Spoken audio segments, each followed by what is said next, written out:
That's Retro Fandango. That's Retro Fandango.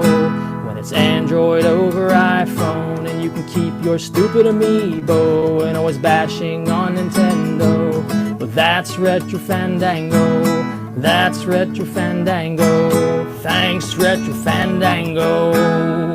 Wow! Hello, everyone. Welcome to Retro Fandango, episode number 245. Richard, did you ever think that we would ever make it to episode 245? Was just thinking that's a pretty big number. That's pretty significant. Yeah. It is. Well, there we go. 245. You know what else has 245 episodes? The Simpsons.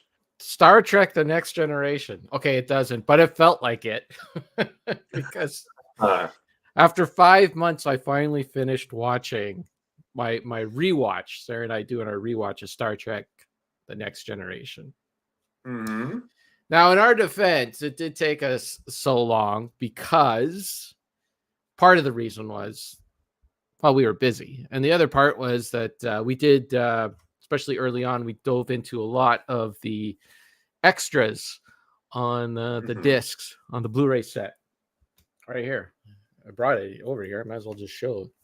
There's that Blu-ray set. That is one beefy box. Thank you.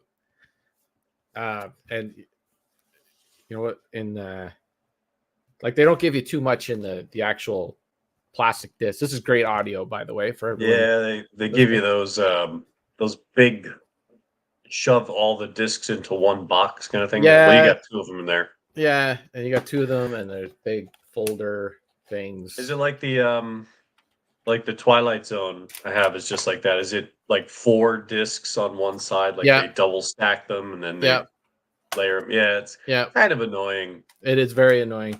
That's why I want to find. But then again, how often are you going to go back and watch that? You know. But I've seen where people have went to thrift stores and found the old DVD sets, and they take the DVDs and throw them out, and they put the Blu-rays.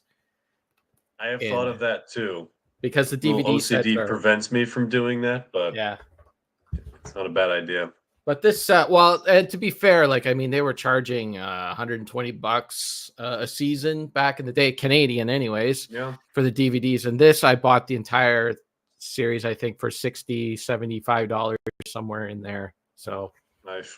They did give you one little bonus on the box. I don't know if you could see that in there. Can you see that guy in there? Not really. Yeah, okay.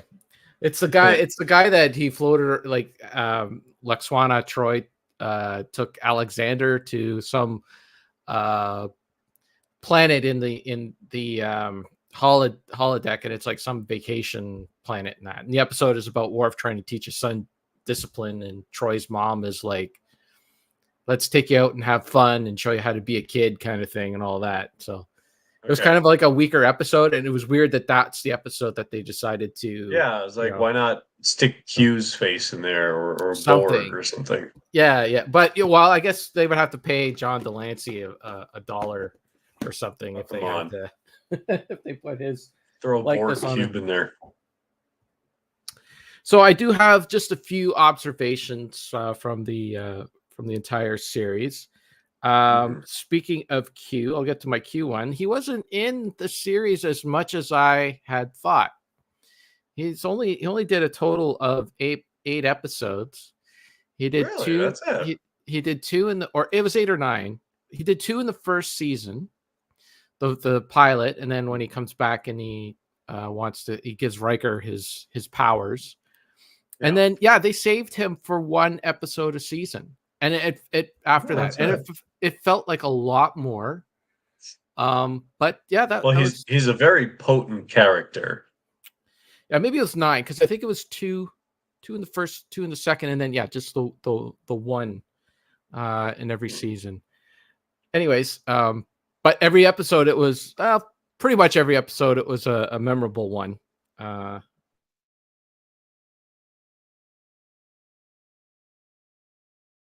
Hello? I think you froze. Kevin is stuck in some sort of subspace anomaly.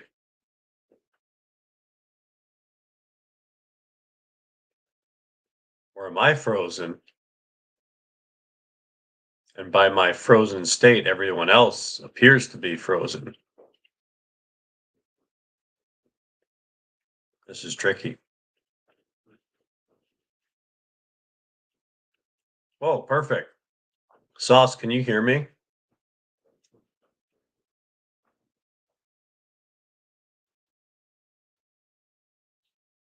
I'm not sure if something happened to Kevin or if something happened to me. Hey, look at that. I got my own show. What you want to hear about, Sauce?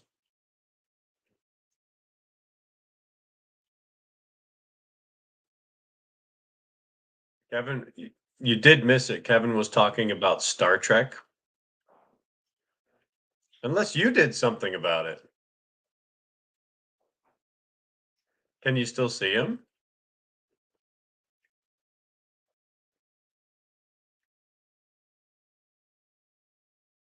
I don't know if anyone is actually listening to this, but something happened to Kevin. He was telling this extremely exciting story about Star Trek: The Next Generation.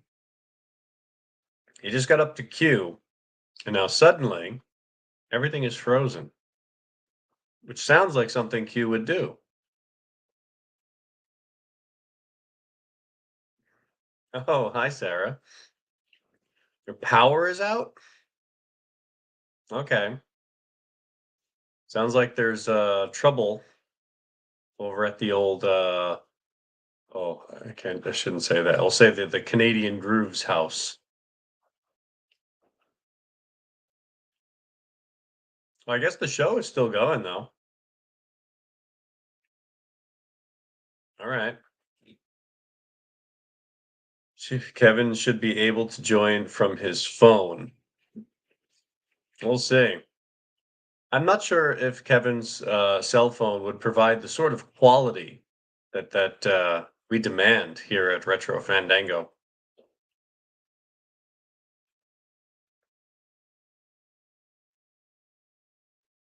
This might be a very good opportunity for me to hold things in front of the camera. I don't know.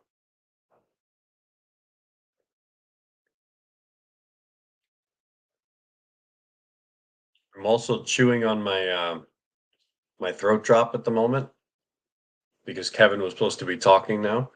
So all this wonderful that you're hearing because it's an Android. Didn't you listen to the theme song? It's Android over iPhone. Okay, let's talk about things that Kevin doesn't care about. Um, hmm, actually, pretty much everything I have here is stuff Kevin doesn't care about.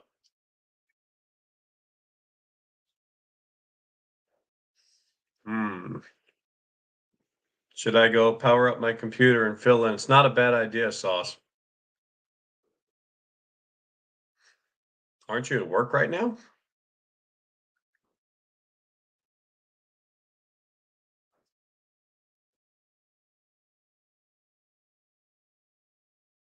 So it's like a Cat Mac show. Yeah, probably. I need some toys.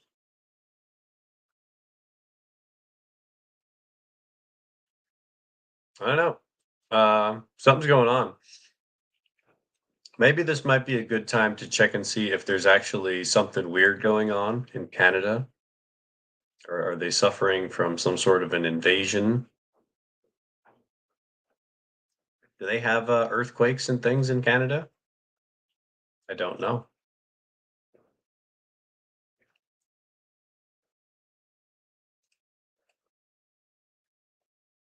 Let's see. Oh, I do have a message here. My power went out. I already know that.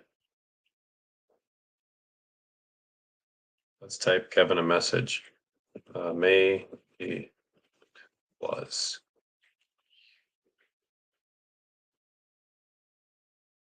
I don't know. Well, the show's still going. I believe on the West Coast they might. They might be having an invasion.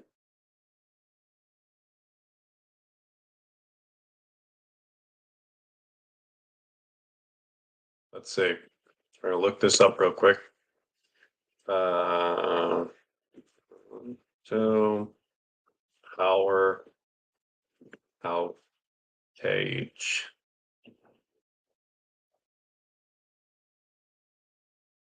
Oh my goodness. The greatest Northeast blackout happened 21 years ago. August 14th, 2003. I wonder if they're still feeling the effects. It is possible. Yeah, Kevin's having issues. So I'm just rambling. But if his issue, he's had a power outage.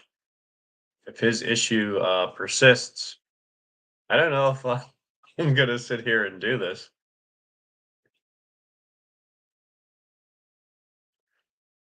I bet he had plenty of power for his music show, though. Maybe that's what happened. He used up all the bandwidth. That's how it works.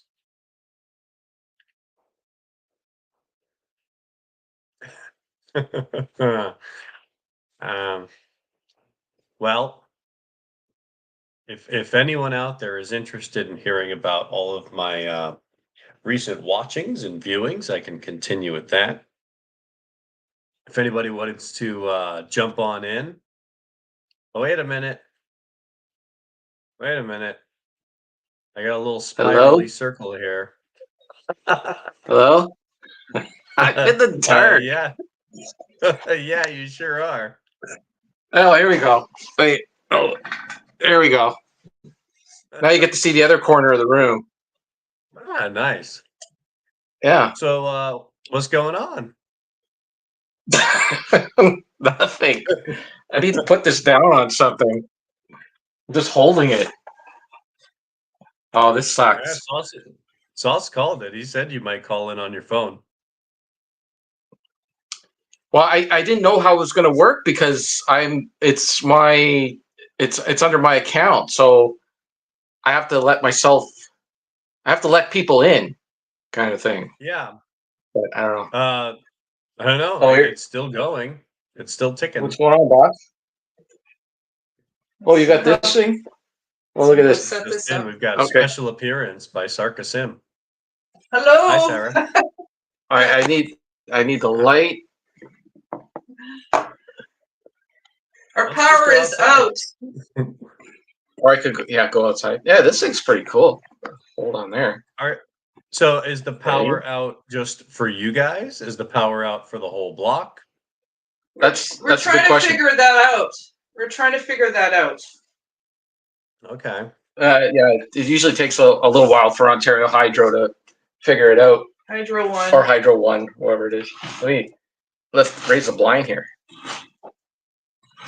Hey, look at that. Natural sunlight. Yeah. How often? Oh my goodness. It's awful. All right. So, do we want to do this like this? I have no idea. I mean, so far it's at least very unique. I don't think we've ever done this before. No. This is fun. All right. Well, do we want to get back to talking about Star Trek? Well, it was very odd that you were talking about the mischievous Q and then something like this happens. Oh, I didn't even think of that. My goodness. You know, the funny thing is, too, is I finally put the lights on in here and everything because it was getting so dark. Like, by the time we were finished recording, you could hardly see me. I'm like, I better, do some lighting in here and that. And now it's gone. Well, we had a couple people chime in while you were out there. Sauce was ready to jump in to be a co-pilot. Oh, yeah? He foolishly said, send me the outline and I can pretend to be Kevin.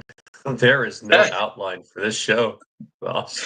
This is the outline. It's the few notes I took on Star Trek: The Next Generation. So There you go, Sauce. You can copy that down really quick. Now you have the outline. And then Deke is here, Distortion Den. He actually says off to Dairy Queen for supper with no power. So I guess it is affecting a much wider area. Maybe, I don't know. We have a Dairy Queen just down the street from us. That's why we've gotten so fat. Well, I've gotten so fat since we moved here. So yeah. What's going to happen to all that ice cream? It's going to melt. They got backup. They got backup generators at the DQ. They have to. They must. This lighting is terrible. Let me try. That's what I have every time. Yeah. Anyways, talking about Star Trek. What did I say? So Q is only on for a few or less than 10 episodes. Let's see. Wesley Crusher or Will Wheaton. I got this from the extras. He actually asked to be written out of the show because he knew his character was so unpopular that he didn't want to be, the least popular character on the show anymore. So he was asked to be written out. Okay, so he asked, what was it, like 3 or so seasons in? Yeah, three or 4. Plus, it was getting a little weird too that he was supposed to be in the Academy, Starfleet Academy, and it just kept like going on and on. Like first they delayed it because he wanted to stay on the Enterprise for another year, and then when he finally went, it was just, I don't know, the timeline just wasn't making sense anyways. So here's a weird one. Lieutenant Barclay, played by Dwight Schultz. He was another guy that would, after his first appearance, I think in season 3, they would bring him around for just one episode a season. Well, here's Sarah with an update. 4,300. Oh, you go ahead. Yeah, 4,300 customers affected. Estimated time of restoration 8 p.m. Oh, hey, look at that. And the power came back on. Oh my goodness, that was just uncanny timing. What is happening? I don't know. It seems like you very purposely had that light in the shot. And as soon as you said that, ding, light bulbs over your head. I thought it was going to be out till 8 p.m. All right, let me try to log back onto the computer. Well, I'll let the computer fire up first. They probably see if it saw this as just a national emergency. They're like, look, Retro Fandango can't continue like this.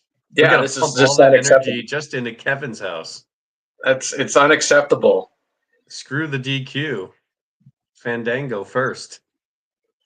Anyways, Lieutenant Barclay, played by Dwight Schultz. Yeah, he was on like once a season.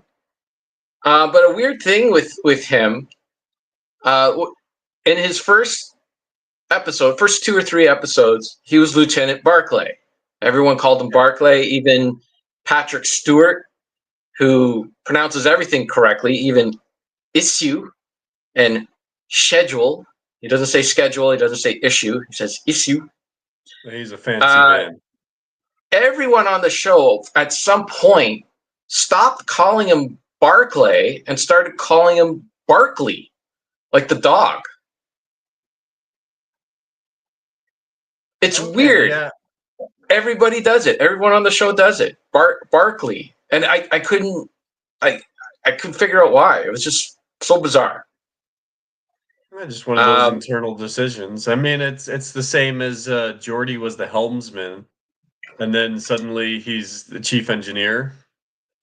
Yeah. It's explained away in like one line, Yeah. Okay, and then finally, this is probably my most hot take for the entire series. Season 7 is probably just as bad as season 1. You notice, like you mentioned that you did not think season 1 was that bad. It's not. It's definitely still the weakest season out of the entire show. It's just that it's not terrible. Like people make it out to be. Like they say, like, oh, season 1 is unwatchable, and the rest of the series is worth watching. Where I don't agree with that. The season 1 is still worth watching. Oh, here he goes again. Oh, that was weird. Everything just started. Okay, you know what? Yeah, you had a little hiccup. Okay, I'm gonna come back on my computer. Okay. Okay. All right. I don't want to hit end. I just want to hit. How do you leave on this thing? Well, do you have to leave on that thing? Can you start up the other on your PC while you're still connected here? I don't know if it'll work like that. This just in. Deke is back. He's communicating directly to Sarah, which is a little, I gotta say, it's a little rude. You're bypassing the Fandango audience here. You're using us for their private conversation. That is a little rude. Yeah, guys, come on, get a room. But he is saying that the power is back on, so sadly he's not. Gotcha. Mosquito going to the DQ, which is sad news because I have not been to a Dairy Queen in, I would say, 30-ish years or more. So I have no idea what their menu is like. There we go. What kind of stuff they got at the DQ? So the DQ that we have here, it has the full grill. So most Dairy Queens have just the ice cream, right? But this one, it's a full restaurant. It has the hamburgers, the hot dogs. Really? Yeah. It's actually, so if you go to Sudbury proper, you can only get the Dairy Queen with ice cream. The one on LaSalle and the one on the Kingsway, not LaSalle, the one on, anyway, the ones in Sudbury only have the DQs with the ice cream. If you want, okay, this is the first I'm ever hearing of this. I thought Dairy Queen only had ice cream and snacks, which is, I thought it was kind of odd. He said he was going there for dinner. I assume that was some sort of a joke that he's just going to go eat a bunch of ice cream. No, what something you Canadians do, but I don't know. They got burgers and stuff. Yeah, they do. It's, you got to go to one that has the grill in it. There was a Dairy Queen that was a few blocks away from my elementary school, and we walked there once to like go get an ice cream cone. But I have very few memories of going to Dairy Queen, and I thought it was just ice cream. And then they got some kind of a slushy thing or something. I think so, yeah. But yeah, Deke here, he's got the 2 cheeseburgers for $5. Ooh, and then nice. you get, I think you get 2 double cheeseburgers for $8. Hot Eats Cool Treats. Never heard of it. Yeah. As I said, there's one Dairy Queen where I grew up, but I very rarely went there. Oh, well, you're missing out. We used to go there all the time. After it was a summer treat at the Dairy Queen that we like originally go to. You couldn't even, there was no indoors. It was only open in the spring and summer. And that's what I remember. They were open just they weren't open all year round, and you couldn't go inside. You just went to the window, and then they hand you an ice cream cone, and then you go sit and eat it in your car or whatever. But then at some point they decided that they're going to make it year round, and there's an indoor restaurant now, and it's called a Brazzers or something like that, Brazier or something. I can't remember. It's a Brazier. Braz. Oh my goodness. DQ and Brazzers or something. I don't know. Actually, Brazzers is the porn site that Joe goes to all the time. Our full menu. Yeah, it has to have that logo on the sign. If it has that logo, then it's got the full restaurant inside it. I got to do some DQ research here. Yeah, some of them do have Orange Julius in them. Yeah. Chicken finger basket with the orange Julie's. Oh yeah, they do have chicken fingers too. Yeah. Orange Julius. Orange, or maybe it's Orange Julius. I don't know. Julie's. Let's see if they have Chelmsford here on their website. Yeah, they do. That's pretty cool. Not just Razor. Food and treat. I guess I call it food and treat now. There's some that are food and treat and some that are food only. So yeah, the one on Lauren in Sudbury, Kingsway, Regent Street, all the ones, the 3 in Sudbury proper, treat only. If you want the food, you got to come. You got to go out to either Hanmer in the Valley or Chelmsford, and you can get the food and treat. There you go. Exciting stuff that you learn here on Retro Fandango.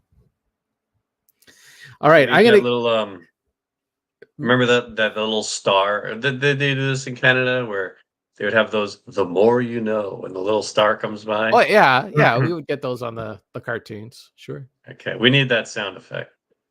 Okay. It's okay. Don't worry. Derailing the show is what it's all about. That's all we've done, particularly this episode. Oh, Deke's off to the airport, so good luck. He's flying to Toronto. He's going to see Iron Maiden. This weekend. So, kind of jealous. I did see Iron Maiden way back in 2009. So I'm a little overdue to see them again. Okay, I'm determined to get through this Star Trek thing. Season 7 is as bad is the wrong word. It's on par with season 1. You notice halfway through season 6 that there is a dip in the show. A lot of the ideas are kind of regurgitations of the same themes and ideas that they've done already, like Riker's commander from a ship that he used to be on. He met up with one already. Here he's meeting up with like another one, kind of thing. It's a lot of samey kind of episodes. And then you could kind of tell when Deep Space Nine comes in that their focus is on Deep Space Nine and that movie that they had to do, Generations, right? They were focused. You could tell all the focus was on that. Apparently, even like a lot of the scripts that would not normally, like, that were supposed to go through. I learned all this like on the extras. Some of the scripts that were supposed to go through the proper channels did not.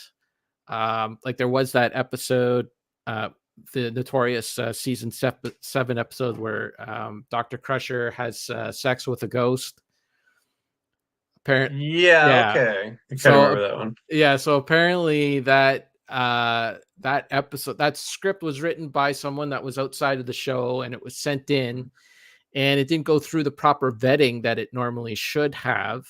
And it turned out that that entire premise of the show was ripped off of an Anne Rice novel. And anyone that looked at it didn't know that because they weren't Anne Rice fans or didn't read it or whatever, and kind of got through. And it wasn't until after that it was made that people were like, hey, this plot is a lot like this book. The series did do that a few times. Like there is one episode that's very, very much like Misery, Stephen King's Misery, where Captain Picard is stuck on a planet with he crash lands on this planet, and this female survivor from a previous crash on the planet brings him into her ship and kind of gaslights him into believing that the planet is too hostile to go outside, and he's not feeling well and all that. And then it turns out that she has some device on him that makes, like, anytime he stands up he feels pain, and he thinks it's because he has broken ribs, but it's really this device that she puts on him. But a lot of that stuff was like intentional. Like there were intentional homages to the original novels or whatever, whereas this was just like a blatant, there wasn't enough alteration from the original source material to say that. Gotcha. So there was a few episodes that are quite like that. There was another one where like Geordi, he falls in love. You remember the episode where he falls in love with a an engineer that worked on the Enterprise. Brahms, Doctor something Brahms. Yeah, he recreates there's something wrong with the starship, so he recreates the original room that the Enterprise was designed, and you can see in the background where it's like being worked on. And the computer inadvertently also recreates the engineer that worked in there, and he like kind of falls in love with this holographic image of her. And then she actually comes back in a later episode where the real Brahms comes in and kind of discovers the whole thing. And so his character was supposed to have grew from that, right? From that thing. And then like in the last part of season 6, he does the same thing again. There's a lot of episodes that don't really make sense, and later on too, like Geordi is supposed to be the engineer of the ship, and here he is trying to solve a mystery on why a woman died, on this space station kind of thing. And yes, he was supposed to go in and free up the logs, her personal logs, so that the investigators could look at it, but he just goes ahead and starts looking at it. Then he ends up falling in love with this girl as he's watching her personal logs. And it's just, we've been here already. We've done this already kind of thing. So, but there were still some great episodes later on in the seasons, like the Four Lights episode.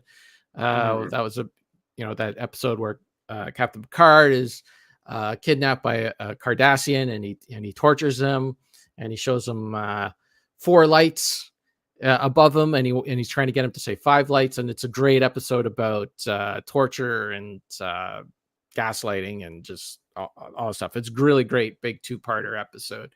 So there was still some good stuff. And then of course the finale, All Good Things, is still phenomenal.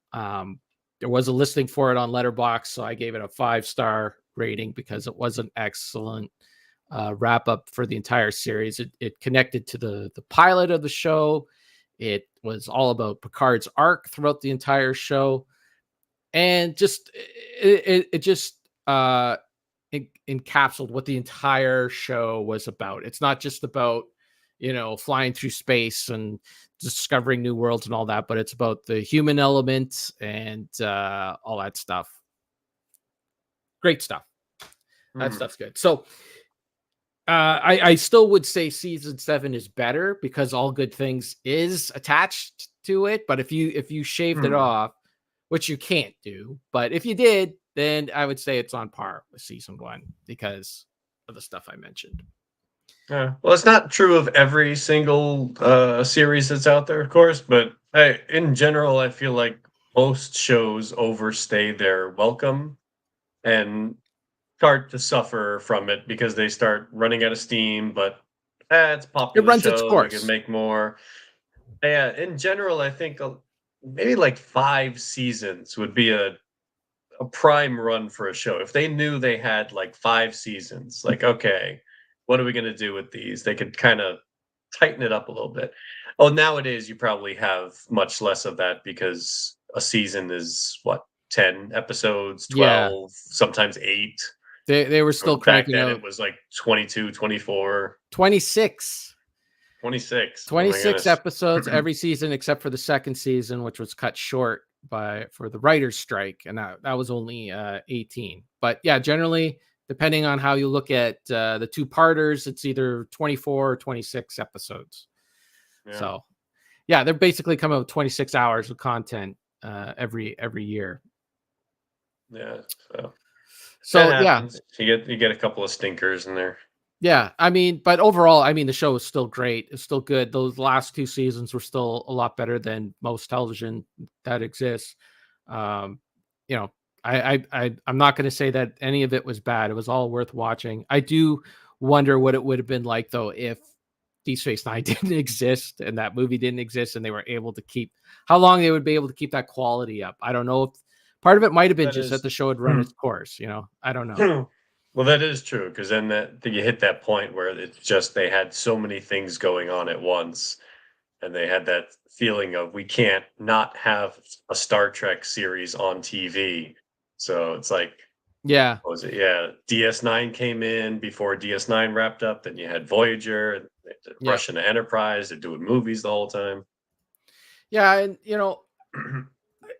it kind of I kind of think that there is something about them being distracted, because obviously you could see how the writers were focused on that finale. They wanted to make the finale of the show special, and that's why it's like so much better than the last season and a half of the series. So I don't know. It would have been. I think it would have been really interesting if they would have just to see what would happen if they would have focused on the one series for a little bit longer. But anyways, it is what it is. You're not going to go back in time and change it, right? You could. Okay. So what have you been up to? What's new and exciting with you? Well, I started a solo podcast. I don't know if you caught that. I did It not. lasted about 8 minutes while you were in darkness. Yeah. What did you talk about? It kind of went like, "Where's Kevin? Where's Kevin? That sounds awesome. I love it. I can't wait to listen to it. No, I really thought you were going to start this episode with a little piano medley there. I've been curious how the piano work's been going. Well, it's on the docket tomorrow to go and upgrade my piano, because the one that I got has some issues with it. And I did buy it at a thrift store that does have a 30-day return policy. So I am going to go and return it. But I'm still at the scales level. I've been trying to do like my scales where you go up like one hand, like 3 fingers on one hand, and then you got to like sweep your thumb. Oh yeah, underneath. That's all I ever learned of how to do that. Yeah. I learned how to do that with 2 hands. Yeah. And then I stopped practicing, and I don't know if I could do that anymore. Well, it's the challenge right now. It's the big challenge for me to do it smoothly without stopping at the thumb sweep part. But yeah, I think tricky. It is, especially with the 2 hands. But the online instructor insists, like, keep trying to do it with 2 hands. Don't get comfortable with doing it with 1 hand, because you're defeating the purpose, kind of thing. So it's easy to do with 1 hand. The piano that way, right? It's easy to do with 1 hand, simple. But so I do that, and then like I just been messing around with some songs like Axel F, the theme from Beverly Hills Cop, and I really thought you were gonna say Incy Wincy Spider. And no, I do some of those basic songs like Frere Jacques from the inspiration from Star Trek: The Next Generation, and but no, I mess around with that, and I'm trying to get like the Van Halen jump sound down. Okay, yeah. I thought that was your advice last time of don't go for those big songs right away. You got to start with the basics. It is very true, and you got to slow it right down. But here's the thing: so I sit down at the piano and I tell myself, okay, I'm gonna do an hour, and there's only so many scales. Like I go through all my lessons and that, and then there's only so many scales, and then you're done. And then it's like, okay, I'm finished. I could leave right now, or I can just mess around with some songs and try to get the sound. Like I also got the Seinfeld theme a little bit too, because that synthesizer that theme is different every time you listen to it. So, well, it is, but there's still like that, because that was all written on a keyboard, right? It was done with a bass sound effect on a keyboard, and you could get it, like it sounds like spot on on that keyboard. So it's a little fun. It's fun. Okay. Yeah. Okay. That's it. Like, did you want to talk about any movies you've been watching or anything? I sure can. I'm just amazed that we're 42 minutes in and we've only talked about Star Trek. Well, we did have amazing. We had some technical issues. That's what makes the show fun. You never know what's going to happen. I have some movies here too. Some physical copies. I brought plenty of things. Okay. I'll start with this. Check this out. Ooh, I don't know if it's coming through, but that's a holographic cover See that? I found this in a thrift shop for $1. It's The Final Destination 3D. So is that the first movie in 3D, or is that its own movie? This is, I had to do some research because I've never seen any of these. This is the 4th one. Okay. I guess that's why it has the. Remember when they did that with movies? Yes. They would make a movie and then they would either add or detract the and use the same title again. The Predator. Yes. The Fast and the Furious. Fast and Furious. Right. So it was $1, so I picked it up. I'm like, hey, it's spooky season. Let me watch this. It's not worth watching. It's a fun concept, I'll give it that. The idea that if you cheat death, then death is going to come for you in some other way. Right. But it's never explained how or why. So I chalk this up to, again, it's a great Twilight Zone concept, and you'd have a really fun episode. But for an hour and a half, it just gets kind of annoying. Oh, and they made 5 of those movies, haven't they? 5 or 6? I have no idea. Something crazy like I'm that. sure there were a few of them, but I don't know. It also has 2 alternate endings. And that always gives me a bad taste in my mouth. I didn't watch them. But whenever a movie says, we don't know how to end this movie, so let's shoot it a couple different ways, it's not too much vision going on there. It's just what's going to get us enough hits that we can make another one of these. So. Well, sometimes it is due to that, and sometimes it's due to the studio not liking the ending, kind of like little Shop of Horrors thing, or the test audiences don't like the ending, so they go in and they change it. So Also, it is a bit of a red the flag. ending that they did choose for this was really stupid and lame. So I can't imagine that the others are better. Right. Well, then again, like, you never know. You said the Little Shop of Horrors, they had a great ending. It was just those test audiences. Yeah, they wanted the happy ending. Okay. Let me go back to last time we recorded. I had started watching the Leprechaun movies. Yes, you poor bastard. I watched 1 and 2, and I told you they were terrible. Yes. Which is accurate, but at the same time, there were some fun things happening within them. So I started up Leprechaun 3. That's the one where he goes to Las Vegas. And boring characters. Like, I've seen this. It looks cheap. It looks silly. It looks stupid. And then you start getting the little, like, heartbeats. Like, oh, that was pretty cool. Oh, okay. Oh, that was really fun.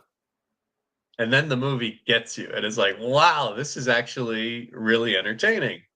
And then it has, like, a lackluster ending. But Leprechaun 3 was pretty fun overall.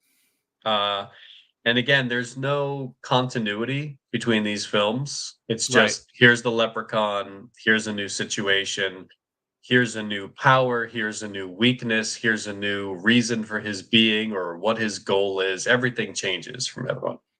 So 3 actually had quite a few moments to where I could recommend everyone should watch Leprechaun 3. Leprechaun 3, all right.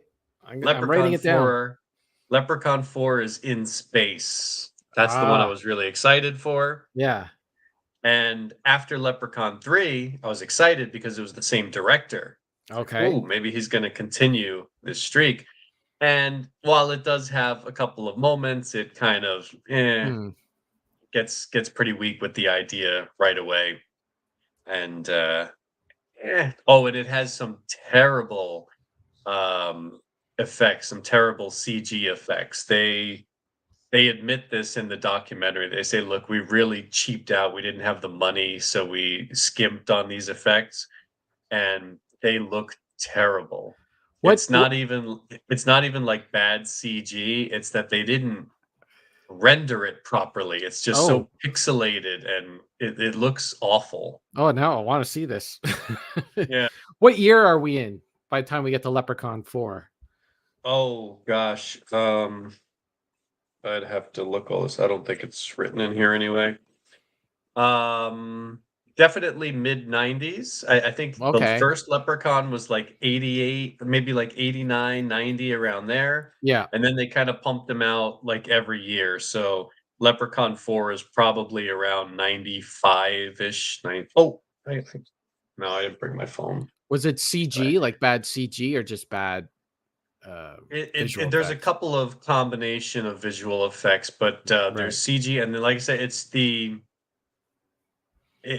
final processing they did on it, where like it's super pixelated. I don't know how to explain it. I'm not a techie in that area, so it looks bad. That's how it is. It looks bad. It looks cheap and bad. The professional reviewer. Some of the ideas in there were really fun, but and that one is notable because Debbie Dunning is in it. Debbie Dunning, you might remember as being the second Cool Time girl on Home Improvement. Right. I do remember that. And there was something in the again, there was like a little bonus commentary thing, behind the scenes thing, and they said she wanted to be in the first movie. She was supposed to be the main in the first movie, but they cast Jennifer Aniston at that time. Which, by the way, if you want to see pre-nose job Jennifer Aniston, you can check her out in the first Leprechaun. Okay. Interesting. After In Space, that's when Leprechaun takes a little hiatus. They stop making them for a few years. Okay. I think around like 5 or 6 years goes by. They come back with Leprechaun in the Hood. I gotta say, these ideas are intriguing. Well, again, it's all completely upfront in the little bonus features they have there. They got an interview, and Warwick Davis is sitting there, and he says, "Look, they found out that the rental sales for these, most people who were renting them were people in the Hood. Oh, so like, all right, let's make them again, and we'll send them to the Hood." That's and it's going to be, and they were like, yeah, we're going to have a bunch of rappers and send Leprechaun into the Hood. That's our story. That film is extremely difficult to sit through. It's not good in any way. Full of cliches and stereotypes. It is notable that there is a Star Trek connection. I forget the actor's name, but was it Anthony Montgomery? I think his name is, who plays Travis Mayweather on Enterprise, the pilot. Yeah, he is the main in that one. Very bad story, boring to watch, painful. So of course they made another one, Leprechaun Back to the Hood. And the original idea was to go in another direction, bring him somewhere else. But again, they looked at the numbers, said, all right, we made a lot of money off that one. Let's continue. He's back in the Hood again. This one has, who was in it? Was it Ice-T was in that one? Yeah. Oh, yeah. Oh, no. Ice-T was in the first one. I'm sorry. He was in the first. I get the Leprechaun in the Hood films mixed up. Ice-T was in the first one. Okay, he's in the first In the Hood movie. In the first In the Hood, Back to the Hood. Right. I was even worse. It was. How's that possible? Really pretty bad. Well, I thought there might be some continuity there, but no. Then they give him, the Leprechaun gets a whole new look, and then he doesn't have his magic powers, or like he doesn't use them as much. Not recommended. Then after that, there's a Leprechaun Origins movie that came out years later. Now, finally, Warwick Davis is not involved. He didn't want to come back. This is many years later. And it's just kind of a reboot of the franchise. And it's stupid and boring. And it's just kind of cliche. Oh, somebody's getting dragged off the screen. Oh, something's running after us. And, no fun to it. There's no charming Warwick Davis doing little limericks and stuff. So Leprechaun 3. If you Leprechaun 3. are curious, I recommend Leprechaun 3. I got it written down. It is weak. It has a kind of weak beginning, a weak ending, but it's a lot of fun in the middle. I like how there is a leprechaun in space and there is no Star Trek connection, but Leprechaun in the Hood, there's a Star Trek connection. That makes sense to me. Leprechaun in Space also has a Full Metal Jacket connection. Oh? Yes. Full Metal Jacket has a very infamous drill instructor played by Lee Emery. Ermy. I forget how to say his name. Yeah. There was another actor who was supposed to play that role, who Kubrick then downgraded when he got Ermy there.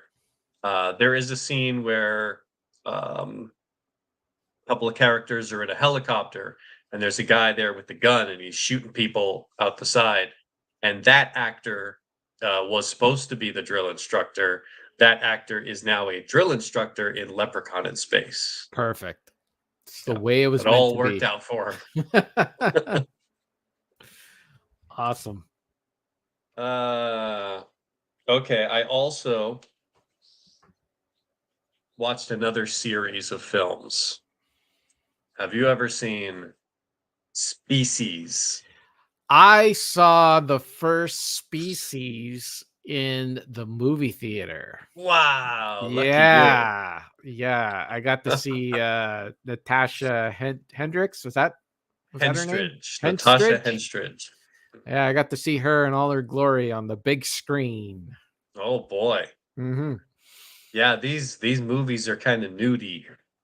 Yeah, and all I remember is I saw it with my buddy Frank, and we're watching this movie, and we were just laughing so hard at Forrest Whitaker because Forrest Whitaker in that movie is supposed to be a psychic, and he'd go into a room and they'd be like, Forrest Whitaker, where'd the alien go? And there'd be a giant hole in the room, and he's like, I think the alien went this way. Well, you kind of summed up that whole movie. It's basically, alien goes somewhere, group of people follow alien and say, what happened next? Yeah. and it was just that weird, the way the movie is told. It's basically you see something happen with the alien, and then the group shows up and explains what just happened. Like, I know. I saw that. Yes. Yes. Oh, it's coming back to me. And it happened over and over and over again. So not really a very good movie. No. A couple of fun practical effects with the alien. She kind of like goes into a cocoon and then is like reborn older. So there are a couple of fun scenes, but overall pretty weak. Michael Madsen is credited as the lead in there. Right. And he looks like he's in Reservoir Dogs. He really feels like he's in the wrong movie. The character of Sil, I think her name was, the Natasha Henstridge character. It's really weird because they make you like empathize with her at the beginning. Like, oh, this poor girl, she's trapped in here. But then she's also the monster that needs to be stopped. And it's just kind of odd. Like, am I supposed to root for her or am I against her? Is it supposed to be like really sad? It's out of her control. So I think maybe if with a little better direction, maybe they could have pulled something like that off. But it's a silly monster movie. So of course I watched Species 2. Oh yeah, I have to. Right. You have to. And I'd say Species 2 is a little bit better than the first one. Okay. It's still kind of bad, doesn't make any sense. The Natasha Henstridge is like barely in it. Like her character is like way down on the list of importance of what's going on. Even though that's her on the cover of the DVD? Well, she's the big sell, and she's the one that took her clothes off for the movie, so got to put her in the cover. Right. But there are some better things in there in terms of practical effects. There's some really fun scenes. Where there's like goons going up and things bursting out of things. A lot of body horror stuff that's pretty fun. But the story is wacky and the characters are kind of boring. And there is a connection between Species 2 and that Final Destination movie. I gotta get his name. I always get it wrong. McKelty Williamson is in both films. I'm not sure. Who you would know as that is Bubba from Forrest Gump. Oh, okay. Good to know. He's done a bunch of movies, but it was just I was surprised. Like I watched this and I watched this. Oh, there he is again. Cool. Then we dip down into Species 3. I didn't even know there was a 3. Wow. There's a 4. Oh my goodness. Which I will not be buying because 3 was so bad. Is it a direct-to-video or is it It had to have been. It looks so cheap and bad. And you look at the cover, there is Natasha Henstridge on the side. There are 3 women on the cover. Yeah. And she's in the background. Okay. So it's like, okay, so she's just a supporting cast member in this. They're going to pass it off to somebody else, which is true. Opening credits, she gets the credit of special appearance by Natasha Henstridge. So I was like, okay, she's going to be in one scene. She is in, I'd say, 2 scenes, technically. She doesn't say a word. And she doesn't do anything. Oh, no. She's literally just there. Now, spoilers for people who are interested in this. The character she plays in the first movie dies at the end of the first movie. She is a created, half human, half alien thing. Right. But they have other frozen eggs that they can also use. So they recreate her for the second one. Gotcha. She then dies in the second one. The third one picks up where the second one ends off, and her body is being taken away, but then she is just immediately killed without saying a word. And then you just see her laying there in another scene. Sounds perfect. She showed up for it, though. I mean, I don't understand why. I really have to check those IMDb facts. Like, how much money did they give her just to physically lay there? What, she might not have even been there. Like, if it was did she move? It was definitely her. Okay, because they did have some footage of the first 2 movies where they show her. But it was definitely her. It was definitely shot for this film. It's not like they just had some unused footage. But that's it. She's just she goes like this. She wakes up and then something chokes her and she goes, and then lays down. And not a word. Probably worked like it was an afternoon's work and they just shoved a bunch of money in her face to do that. She didn't take her clothes off for it though. Oh. She drew the line there. And then I watched the scariest movie of all to you, Grease. I don't know if it's scary. I haven't seen that in so long. So I was like, I'm going to watch Grease again. And I watched it and I was tapping my toe the whole time. Wow. I enjoy Grease. Grease is the word. Grease is the word. By the way, have you seen Frankie Valli in those latest videos? The guy is in Valli? He's the guy that sings that song. Grease is the word. You didn't know that? Mm-hmm. Okay. Well, he's he's in his 90s now. Mm-hmm. And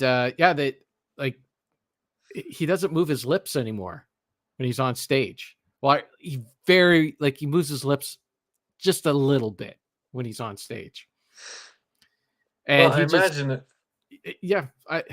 Apparently it is him singing. He just doesn't move his lips while he's singing because he's 90 years old. How does it sound? He sounds like Frankie Valli. I don't know if it's a playback or something, and he's lip syncing. I don't know. But man, didn't the guy have a nest egg? 90 something. He's still doing this.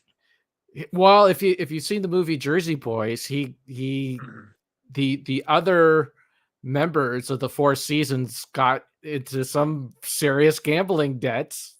You are correct. You're correct, Rocket Sauce. Wasn't him per se, but it was the other members that got him into trouble. And apparently he still owes money to the mafia, and that's why he's in his 90s still doing his thing on stage. Oh my goodness. All right. So that's what you're ending with? Grease? That was your big horror film? Yeah, I do have some pickups and things that I got. I'll just do it real quick. Sure. I finally got the Dirty Harry movies on Blu-ray. Beautiful. Excellent. Fantastic Voyage on Blu-ray. Oh, that's a good one. Yeah. I haven't seen that in a long time. And I finally found a copy of Return of the Living Dead Part 2 on DVD. Return of the Living Dead Part 2. Okay. Yes, I've seen 1, and I've seen 3, and I've seen 4. Now I got 2. So what is Return of the Living Dead? I guess, is that part of the Night of the Living Dead series? Okay. Night of the Living Dead was 2 people. There was George Romero and another guy. They made Night of the Living Dead. Then they kind of had creative differences and they split up. George Romero went on to keep doing Day of the Dead and Dawn of the Dead and Land of the Dead and all those. So when they split up, they each got half the name of the movie. Okay. George Romero got Of the Dead, so he kept doing Of the Dead, Of the Dead, Of the Dead. The other guy, whose name I forget, wrote something called Return of the Living Dead. Or was it? Yeah, wait. It sounds Night so of the confusing. Living Dead. Oh, no. It was this. Okay, I got it wrong. Of the Dead, Day of the Dead, Dawn of the Dead, Night of the. Oh, he got the of the Living Dead. Okay, that's the part of the name he got. The Living Dead? Okay, well, it's... Anyway. Yes. He went off another direction and said, well, I'm going to do this movie. And the studio got it and said, we don't like your idea. We're going to have it redone. And it became more of a comedy. So Return of the Living Dead is a comedy horror. And it's great. It's really fun. And then they made a sequel and a sequel and a sequel. And they get worse and worse as they go along. But I've never seen part 2. So I want to see how this comes out. It's horror comedy. The first one was really entertaining. I think you'd like it. I'm writing this down. Even Sauce is saying in the comments that I have to watch Return of the Living Dead. Yeah, I wouldn't say it's so bad. It's great. I think it's intentionally going for that cheesy vibe. Okay. And it succeeds. It's clearly a comedy. So okay. I like that. That sounds good. Those are all the things I brought with me. Okay. Well, I've been on the horror kick as well. Let's just start with a bunch of DVDs that we're trying to get to the backlog of DVDs and go through them. I went from I'm going from the worst to the best here. So these are just random DVDs we had in our collection. They're horror. Wanted to watch them, see if they're any good. They're good, we keep. If they're not good, we get rid of. So first one I'm getting rid of is this movie called The Terror with Boris Karloff and a very young Jack Nicholson. Okay. And it takes place like around the Napoleonic Wars. And Jack Nicholson is like this soldier that stumbles onto this castle. And there's a woman in there and she looks like she's having trouble. So he goes into the castle and this old Boris Karloff guy is in there. And I really didn't understand most of what was happening. It's just really boring. Not very scary or anything like that. And very forgettable. But it's a Roger Corman film. And it does have like Francis Ford Coppola working on it. And I think no, that was it. Just Francis Ford Coppola. So like there is some talent there, but I don't know. It was just boring. It's a forgettable film. The print's not that good on the DVD, so getting rid of that. A terrible watch. That's what I was waiting for. Terrible watch. It's not terrible. It's just boring. Okay. Years ago, I said to somebody, I'm not really big on vampire films. So this person said to me, you need to watch The Lost. No. Boys? No. No, God, no. Shadow of the Vampire with William Defoe. William. Yes. Defoe and John Malkovich. Malkovich. Yeah. So this is a movie about. It is a very loose. It's about them making Nosferatu, the German film. Basically, this German filmmaker wanted to make Dracula, but he couldn't get the rights to the book. So they just said, screw it. We're going to take the concept and we're going to call it Nosferatu. Count Orlok. Right. And the legend has it that the actor who played Nosferatu, I'm blanking on his name, but the actor was a method actor. He was in character the whole time he was on set. And he was so scary that he actually scared one of the people working on the film to death. That's the legend anyways. How much of it is true is probably not much. But anyways, they took that concept and they ran with it with this movie. And they made it that the vampire in the film, played by Willem Dafoe, is actually a vampire that this guy makes a deal with. And the deal that he makes is that if he can play this vampire in this film, because he wanted the film to have authenticity. So if he plays this vampire in the film, at the end of the film, he can have the leading lady basically turn her into a vampire, like suck her blood and turn her into a vampire. At some point in the film, the William Dafoe vampire decides that why does he have to stick to this agreement? And he just starts killing members on set and all that stuff. So that's what the movie's about. It's actually not very good. I found it to be a little bit boring. And Willem Dafoe is just kind of gross in the movie. He's not scary. It just kind of reminded me a little bit of like the Tim Burton Batman, where the character's just gross. And Willem Dafoe, I gotta say, I like some things he's in, but a lot of stuff, he just seems to be weird just to be weird. Like his characters just, I don't know, like they just kind of go off the rails. And I guess that people like that, but I don't know. It just wasn't really for me. So this is another one that I'm going to be getting rid of. But when I mentioned on the socials that I was getting rid of this movie, somebody hit me up like right away and said, "Oh, I've been looking for that movie forever on DVD." And I'm like, "Oh, maybe I should look this up." And so I went on eBay and I saw that this movie is out of print. It never got a Blu-ray release, and the DVD is a little hard to find. Yeah, so it does go for about $25 or so on eBay. So that is going on eBay. It's not bad. I'm with you on that one. I watched that a year or two ago, and I kind of had the same reaction. It's like it's very slow and not in a ooh, I'm so intrigued kind of way. It's more just like I'm getting really bored here. Yeah. It just wasn't for me. Part of me, I think I will watch it again sometime in the future, but yeah.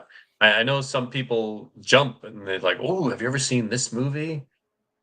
I don't know if they're just really excited about the premise, but I don't know. I mean, I guess it's for some people, but it really wasn't for me. Okay. Now we get into all the movies that those are the two that I'm going to be getting rid of. These are all the ones I'm going to be keeping. One of the films is a film that Frank actually had on his discard pile. And I'm like, "You're getting rid of that?" He said, "Yep." And so I took it for myself because I wanted to watch it. And it is Krampus. Oh, yeah. So this is like the Christmas horror themed film. Mm-hmm. Now, I got to say that I am keeping it, but not because I want to keep it. This is a movie where Sarah and I are split. She enjoyed it, and I thought it was kind of dull. Very slow, boring film. Like the characters weren't. What I wanted was a horror comedy. I wanted to laugh. Mm-hmm. It didn't really scare me, and it didn't really make me laugh. It just took forever to get to the payoff, and when it finally did get to the payoff, it was kind of like, okay. And then the film ended, and it just did really do it for me. So keeping it because Sarah liked it, but it wasn't not really my thing. That's another one that I saw probably a year or so ago, and I guess I'm in the middle, but I'm a little closer to Sarah on this one. I enjoyed it, but I did have my issues with it. Like, mostly, I think it's just sometimes the pacing, and the energy is what gets me on some of these, because I really like the concept. I thought it was fun, and I thought it was handled pretty well. Lots of fun visuals. The ending, I was a little nervous that they were going for the one ending and then they reveal what they're actually going to. I was like, okay, I'm okay with that. But it was kind of like you didn't feel like you were on a roller coaster. You felt like you were on a slow roller coaster. Yeah. Like, I kind of know where it's going. So, all right, we're going through it. Yeah. Plus, it's got a couple of my pet peeves in it. I wish it would have leaned a little more into the comedy. They have Adam Scott in the film from the Parks and Rec show, who's a funny guy. And they got that guy that's always working with Will Ferrell, that big guy, David Koshner. I don't know. I don't know how to say this. But anyways, he's the big bald guy. He's in the Anchorman movies and that. And so those are two comedy guys. And I was hoping that the movie would lean a little more into the comedy, but nothing really that funny happens. It's just kind of like a real pale version of Christmas Vacation at the start. It's the same thing. Yeah. The family Christmas comes Vacation is exactly what I was thinking of when I first started watching that, because it's the same setup. Right. That they're that the family is getting together for Christmas, and then they're kind of stuck in the house because the weather gets so bad, so they can't leave. I found that the whole concept, so I found it all a little muddy, right? Like, so the kid wanted to write a letter to Santa, but then he was kind of getting embarrassed and kind of disenfranchised with Santa's powers because he wasn't really getting what he wanted. He wanted his family to be more together, and they weren't. So he rips up the letter and he throws it out the window, and that somehow goes to Krampus, and Krampus decides, well, that's time to kill everybody in the house. And I know the grandma had some weird backstory, but none of it really just made too much sense to me. And then my pet peeve in these horror films, and I know it's a cliche in all the horror films, and it's a crutch though, that when you have a character who's smart, like the grandmother, she's been through it before, she knows exactly what to do. She should know at least not to fall asleep and let the fire die out, right? They had this weird plan to get into the abandoned snowplow so they could drive away. But if they just would have stayed in the house and kept the fire going, they'd be okay. They could apparently they couldn't get in. Other than at that point, there was like a Santa bag that was kind of let into the house that had some demon things in it, but they didn't know that at the time. So I don't know. It just kind of bugs me when characters are just stupid in films. Just stop being stupid in horror films. Like, I don't know. Anyways, I didn't have mistakes, so things can happen. Okay, this one is staying in the collection, even though, and you might get angry with me with this one. You might be a little upset with me with this one, but I will not be angry with you for watching a movie. I didn't. I watched Species 3. I'm keeping it in the collection for what it is and for the extras, but honestly, I didn't really enjoy the classic Universal horror film monster movie, The Mummy, with Boris Karloff. Yeah, I'm with you on that. Okay. You don't have to worry. Okay, that's because good. I think I might have mentioned this before, and I used the obvious pun. That movie is slow. It's very slow, and I'm guessing the reason why The Mummy isn't really in the film. You see The Mummy a little bit at the beginning, but I'm guessing the whole wrapped in bandages thing might have been a little too difficult for them to pull off in 1933 or whenever this movie came out, early 30s. Also, I think it was of the time, you kind of want to see your actor, and like what can a mummy do for what is that movie, like an hour and 10 minutes, something like that? It's not very long. It's an hour and 14 minutes. Yeah. Yeah, well, it's mostly just Boris Karloff in a Fez, you know, and he's not really that intimidating in the Fez. I don't know, it just really didn't grab me the way I had wanted it to, especially. You kind of, that was one of the weaker ones for me, especially since I watched it after my number one film on my list that I'm getting to after I talk about this film. Did you want to say something though about The Mummy? No, I'll just say, I've seen the main of those Universal monster movies. I haven't seen all of them because they made so many sequels and things. But of the main ones, I remember The Mummy being kind of not so interesting. Yeah. The Wolfman also was like not as good as I wanted it to be. Especially when you compare it to like Dracula, Frankenstein, Bride of Frankenstein, you know. Yeah, Wolfman came out about 10 years after too. Like it's a 41. That was in the 40s, yeah. And it's just the guy who turns into the Wolfman is just a creep because the entire first 15 minutes of the movie he's spying at the he's stalking a woman. He's stalking this woman with a telescope, and it's like, I don't know. There is one. He goes to her business. He's like, yeah, I know that you were home. It's like, how do you know? I looked at you through the window. It's like, and that was meant to be charming that he was like so infatuated with her. The one cool part though about The Mummy is that there is a line in this movie that's lifted by Rob Zombie and thrown into one of the White Zombie songs. Oh, there's so many. You have to open graves to find women that you to fall in love with women or something like that. It was. You have to open graves to find women to fall in love with. It was a good line. Okay. So the next film. This was actually a lot of fun. This was a good movie. I think you would really like Dagon. H.P. Lovecraft's Dagon by the creator of The Reanimator. Ooh, look at that. Yeah. So this was okay. So there is a lot of bad CG in this movie. It came out in early 2000s. It's cheap.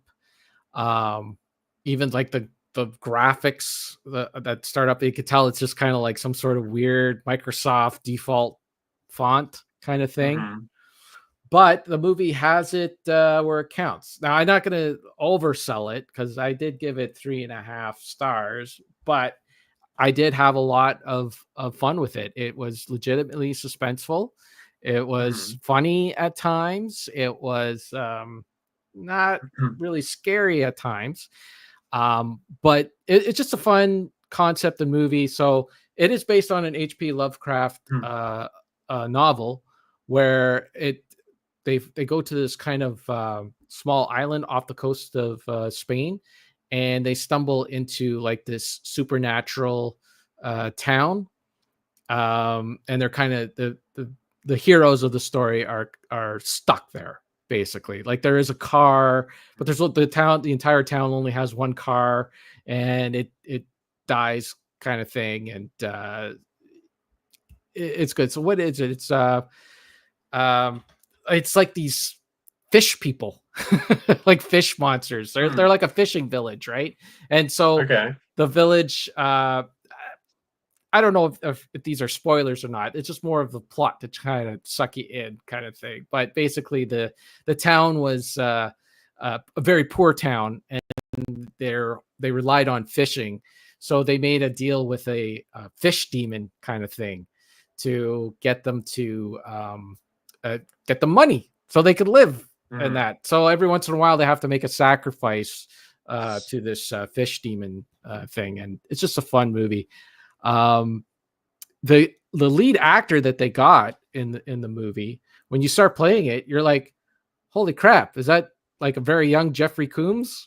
But it's not Jeffrey Combs. It just looks like him. But they gave him like the same like look with the glasses and everything like that.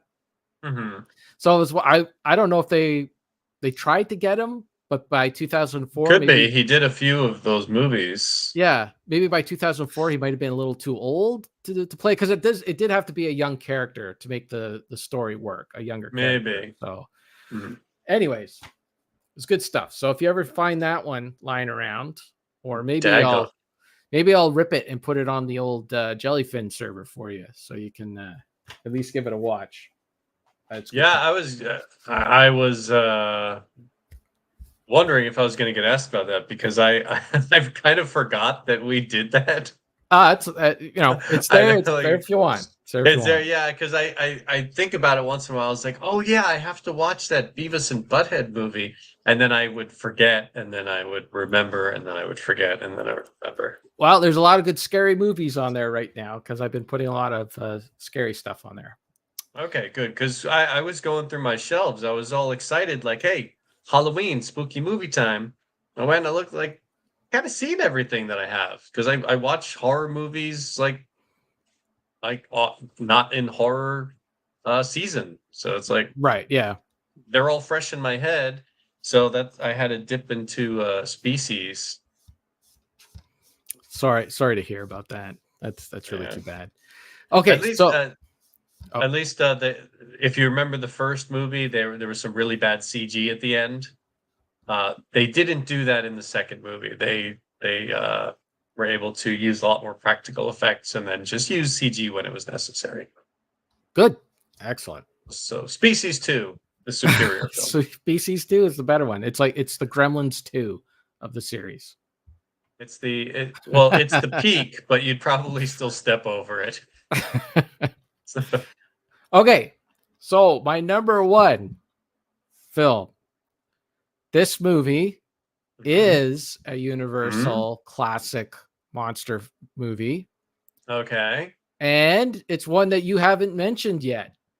Ooh, okay. Yeah. That's interesting. So can you guess what my number one?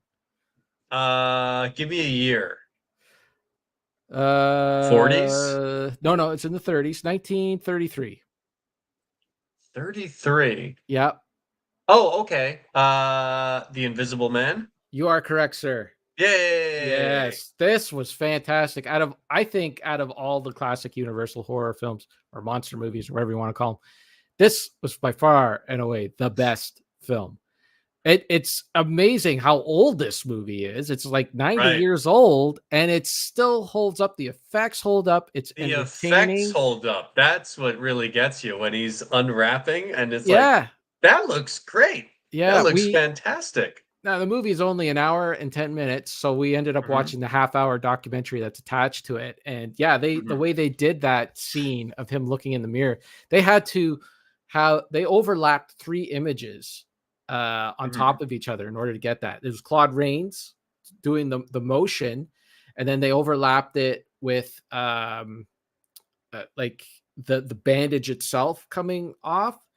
And then they had to overlap it with the back of his head, because you could see it in the mirror or something, or the image that you could see in the mirror. It was kind of wild the way that they did it. But yeah, it still all looks really, really good for the time. I mean, some of it is obviously a little cheesy in that, but it was good. And so, yeah, directed by James Whale, who did do the original Frankenstein and Bride of Frankenstein. Yep.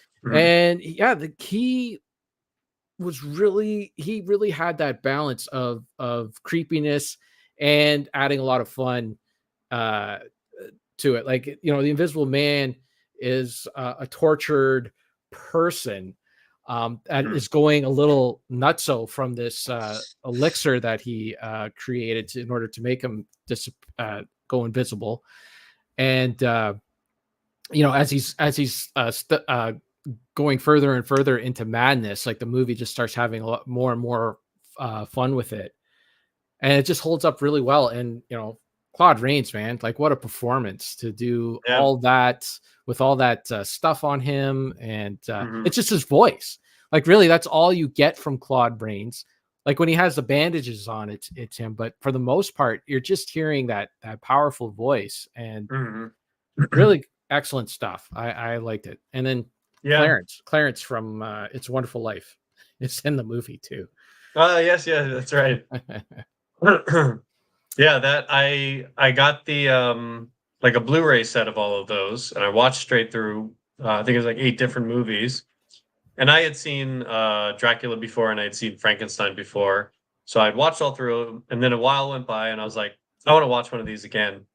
The Invisible Man was the one I picked first to go back and watch again. It was great. I totally would too. And I do want to see. I haven't seen The Bride of Frankenstein yet, but I am really curious. That is really good. Yeah, it is really good.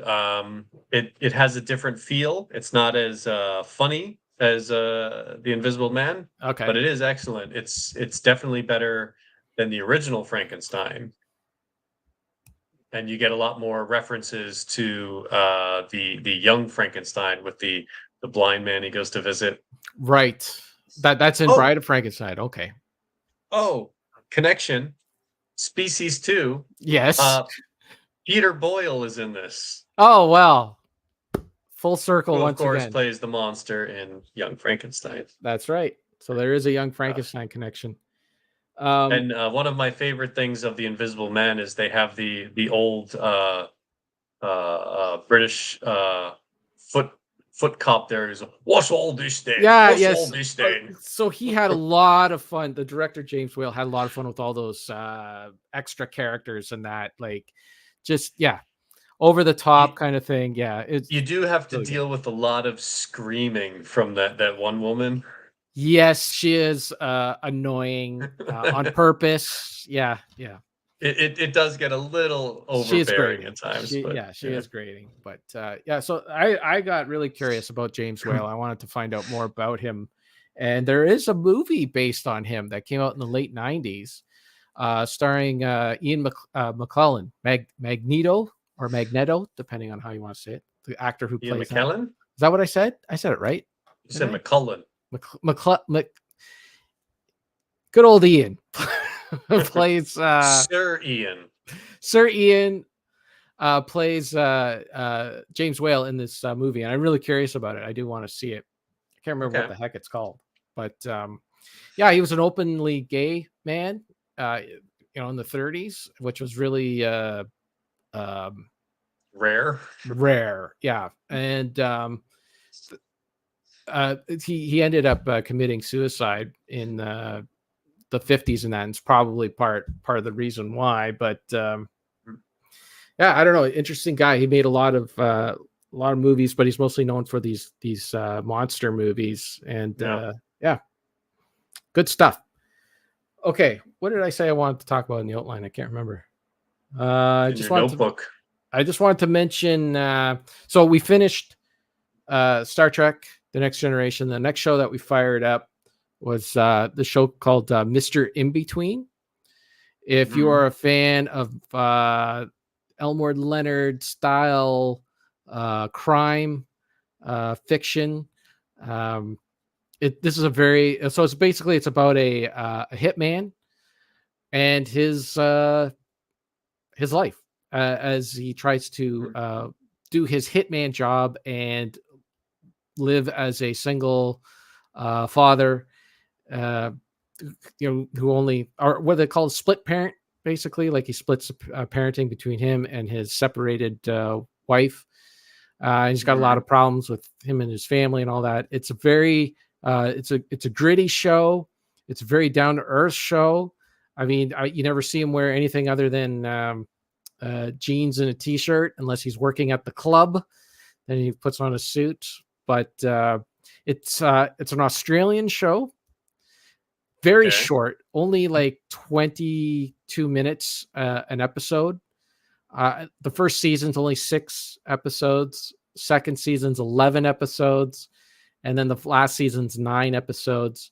There's a bit of jump between season 2 and 3 because I guess COVID kind of pushed back the production for the 3rd season. It's all written and directed by the one guy who stars as the hitman guy, Ray. I can't remember the actor's name, but it's really an excellent program. And there's no like B story in any of the shows. That's why they're so short. It's just all focused on him pretty much all the time.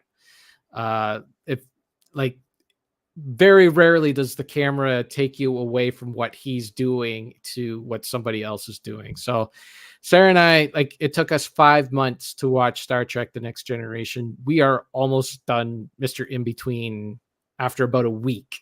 We watch about 4 episodes every day, and we're just flying right through it. So if you like the crime kind of stuff, gritty, real stuff, kind of like Sopranos-y, Barry, the show Barry kind of stuff, that style, and you don't want to invest in a lot of times into a new show, I recommend that. I do recommend subtitles at times because it is an Australian show and they do speak with a very thick Australian accent, and there's a lot of vernacular in Australia that they'll say, and you're like, what did he say? What are they talking about?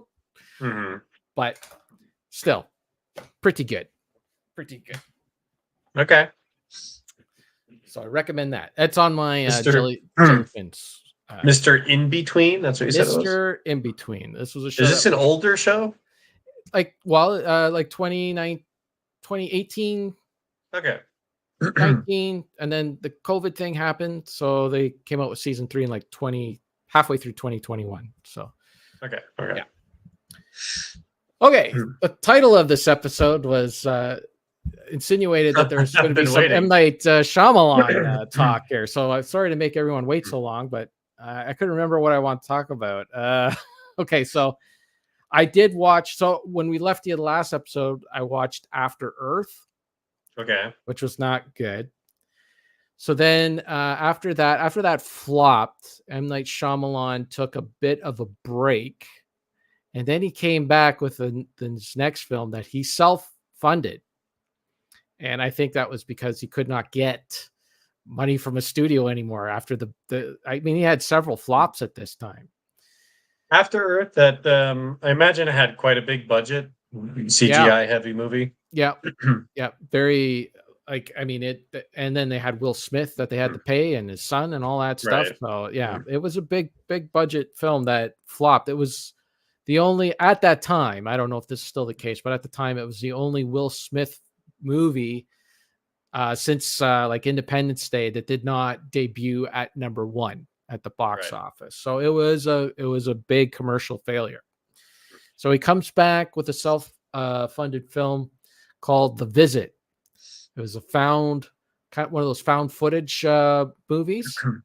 Okay. And it's about these 2 young kids that are living with oh, by the way, Mr. Inbetween. You would love the kid in Mr. Inbetween because the kid is very, like, at the start of the series, she's 8 and she acts like an 8-year-old. It's not like the precocious children that you get in a lot of children or in a lot of films. She's not rewiring the house to increase the output of electricity. She's not giving him advice on his love life or no, she is an 8-year-old and acts like an 8-year-old. Okay. The kids in The Visit are pretty good too, though. The kids in The Visit are so they live with their single mom, and their mom is estranged from her parents, the grandparents, right? And at some point they decide that, okay, you know what, you guys, I don't have a relationship with my grandparents. You should go and visit your grandparents and stay with them for a week, because mom deserves a vacation as well. She's going off onto a cruise. So that's going to give the kids and the grandparents time to reconnect. So the kids go off and stay with the grandparents, and everything's normal at first. And then things just start getting a little weird and weirder and weirder as the week goes on. This was probably the first, really legit M. Night Shyamalan movie that I had enjoyed since The Sixth Sense. I did enjoy Signs the second time I watched it, like, for the most part, even though it had some problems. This movie does have some problems too, but for the most part, it pulls it off. It is really well done. And it was like 1999 M. Night Shyamalan arrived on the scene once again. it was like he just cut out all the BS and stuck to a suspenseful, intriguing film. So I got to recommend The Visit if you want a creepy found footage film. Some of it doesn't make sense, and but for the most part, I had a real good time with it. Okay, that one I am curious about. It does sound interesting. The only reason I haven't seen it is because I heard the ending, so okay, kills my motivation a little bit. But so you know what the twist is then. I know the twist ending, but I am curious. I think I might follow in your steps and do an M. Night Shyamalan marathon at some point. I did pick up a copy of Signs not too long ago, but yeah, there's quite a few that I have to go back and search out. Yeah, I got to skip After Earth though. You know what? You can, because you really can. I will say The Visit. The other thing it did too. Every time I've been watching an M. Night Shyamalan movie, I'm sitting there and I'm waiting for the twist. Right? I'm like, okay, is this a twist? Oh, here comes the twist. This is a twist. The Visit. I watch it. I forgot about the twist. I forgot, and when it hit, I was like, oh, of course. So it's good time. The weird thing about those twists, though, is every movie has twists. It's just for some reason his movies in particular got associated with that after The Sixth Sense. It's like, oh, there's going to be a surprise at the end. There should always be a surprise at the end of every movie. Well, yeah, I think he really relies heavily on it. It's more like how his movies are structured. Like sometimes, like he gets twist crazy where it's just like there's too many twists, and you learn like, okay, this is. But he builds things up for that reveal. Like that Sixth Sense movie. That entire movie was a build up for that reveal. It wasn't just like, oh, I didn't see that coming. It was like, oh, geez, that changes the entire film now. So okay. Part of it is his own doing. Okay, so the next one. So last night we did watch Split. That's the James McAvoy film. Yes. That am I allowed to say what does you have to know what the twist is in this one, right? I think it's in the trailer. I think that's the idea. It's in the poster of the next movie. It follows this one. Well, the next movie didn't exist when the first movie came out. True, but if you were to watch it now, like you would know that, okay, there's another movie that follows this one, and it's in the poster. Like James McAvoy's character is in the poster, so there's really no, I don't know, twist or whatever. I don't know. Yeah, I mean, it's in the title of the following film, yeah, but not in this one, is it? It's in the title. Split. Well, you're talking about Split and Glass, right? Glass is in the title. Split. What? The first movie is called Split. That's just about James McAvoy. Then there's a follow-up called Glass that ties together other characters. Right, but there's still other characters in Split. It's not till the very end. Oh, till the very, very end. Yes, very end, right. That's the twist, right? Is that it was... That's the twist. I'm trying not to say it. I think so. Well, there's a scene at the end in a diner, right? Yes. That's the one you're talking about? Yeah. So that reveal was I think that was a surprise on top of a twist. Right. Yeah. But if you were to go, like, I went to the movie going in knowing what it is, because I knew that Glass was tied into this movie, and everything's then there you go. That's just you came to. That's like saying, okay, I'm gonna go watch Star Wars. Oh, I know Darth Vader is Luke's father, but yeah. Well, that wasn't until Empire Strikes Back, but okay, we'll see. Well, that's the same thing. It's like it's not until Glass. Anyways, Split. Have you seen Split? I have seen Split. Okay. I thought it was a bit of a mixed bag. I thought it was okay for the most part. There was a lot of suspenseful scenes in it. It's about this James McAvoy plays this character who has split personalities.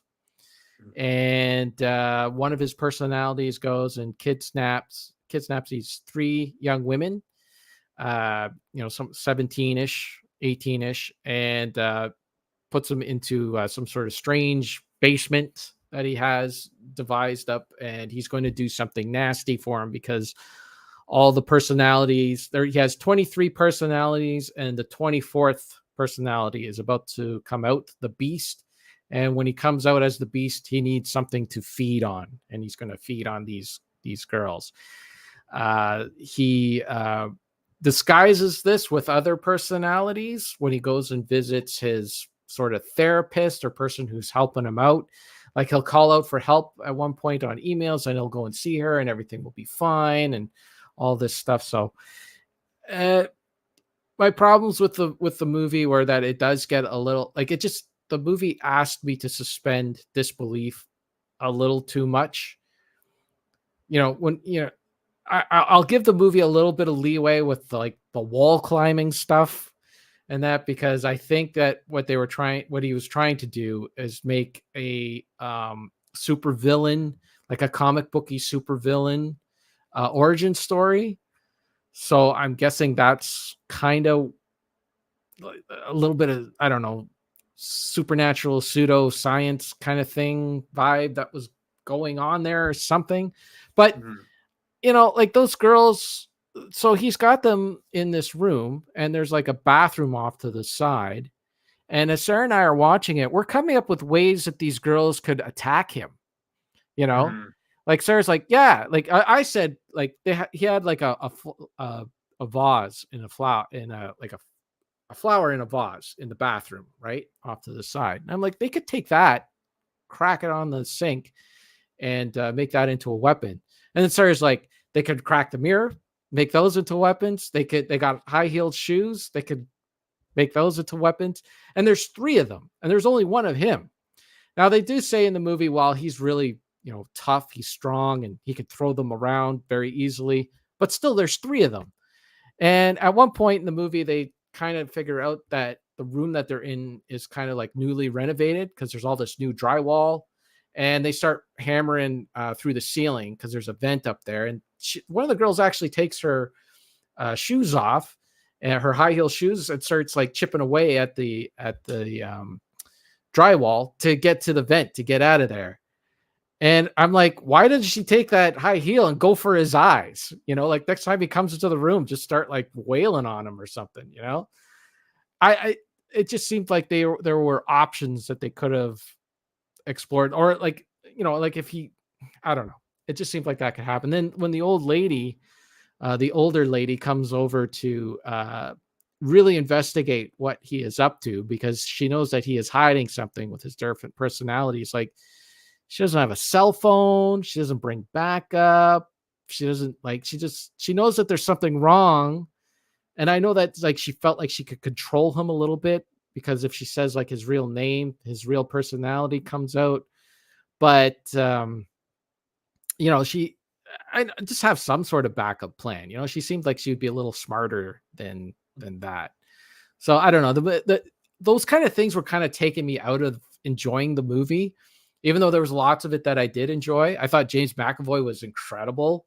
The way that he was like going to all those different personalities, like just on flawlessly, like seamlessly, And some of it was really well shot. Like when the one girl was trying to put the coat hanger onto the door, the bolt that was locking the door from the outside, and she had it going through, and she was trying to take it off, and that was all like really well shot and all that, really suspenseful. But so I gave it 3 stars because I enjoyed it for the most part, but there was just some stuff that held it back that I really wanted to like it, like I liked The Visit, but I just didn't. Okay.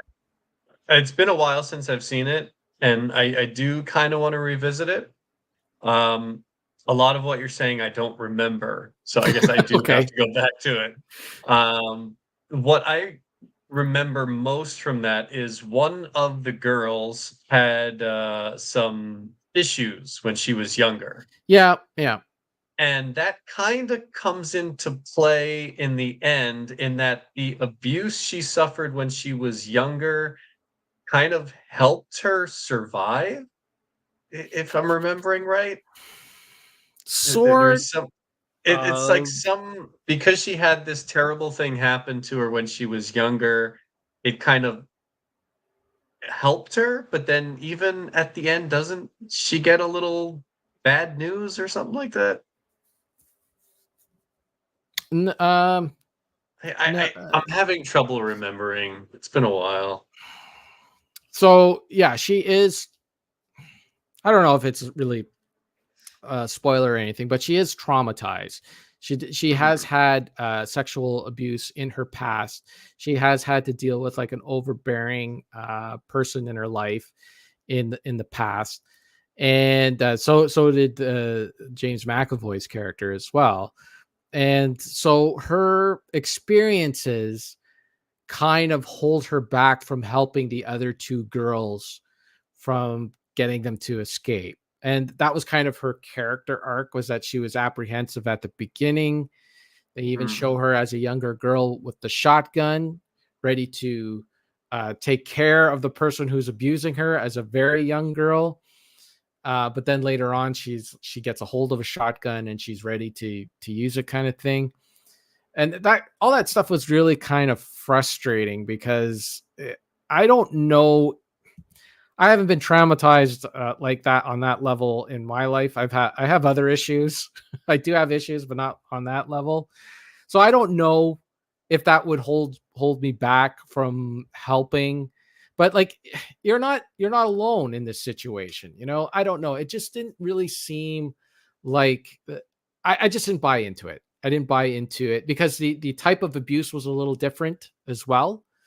And I could see that's kind of what he was going for, but I just didn't really buy into it. And I don't understand. I didn't really see what happened in the film would cause her to change. You know, like I don't know. I didn't buy into it. Yeah, I'd have to see it again to really be able to explain what I think I'm thinking, because I'm not sure if I'm thinking what's accurate. Well, you're onto something a little bit, but yeah, okay. I don't know.